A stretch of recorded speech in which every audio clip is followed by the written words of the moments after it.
Trump masih tak sebulu dengan Powell. Apa yang terjadi? Baru-baru ni kita tengok Trump keluarkan kenyataan. Dia cakap apa? Dia cakap, saya sangat kecewa andai kata new chairman FED tak potong interest rate. Tahu tak kenapa Trump beria sangat nak potong interest rate ni? Ada beberapa sebab. Trump nak nampak ekonomi US kuat. Nak lagi sekarang akan ada pilihan raya tahun ni. Jadi, apa yang Trump nak buat adalah nak push FED untuk turunkan interest rate. Bila interest rate diturunkan, pinjaman akan jadi murah lah. Jadi, rakyat US boleh buat loan dengan interest rate yang murah.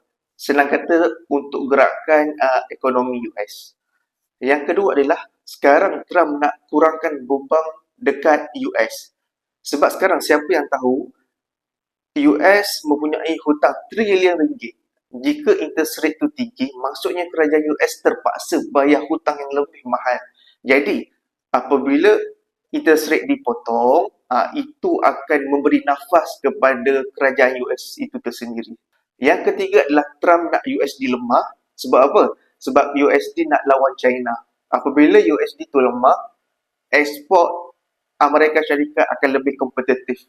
Pelabur akan pilih barang Amerika Syarikat berbanding dengan China disebabkan harga yang lebih murah. Sekarang, apa jadi dengan emas? Okey, generally, apabila interest rate diturunkan, harga emas akan macam nak naik. Kenapa benda ni berlaku? Benda ni berlaku disebabkan stok ataupun saham akan menjadi kurang minat. Kenapa? Sebab interest rate dikurangkan. Sebagai contoh macam kita sendiri kan, ESB ataupun tabung haji, yang mana dividen daripada 5% kepada 2% contoh. Jadi dekat situ, pelabur akan beralih kepada aset yang lebih selamat, iaitulah simpanan emas itu tersendiri.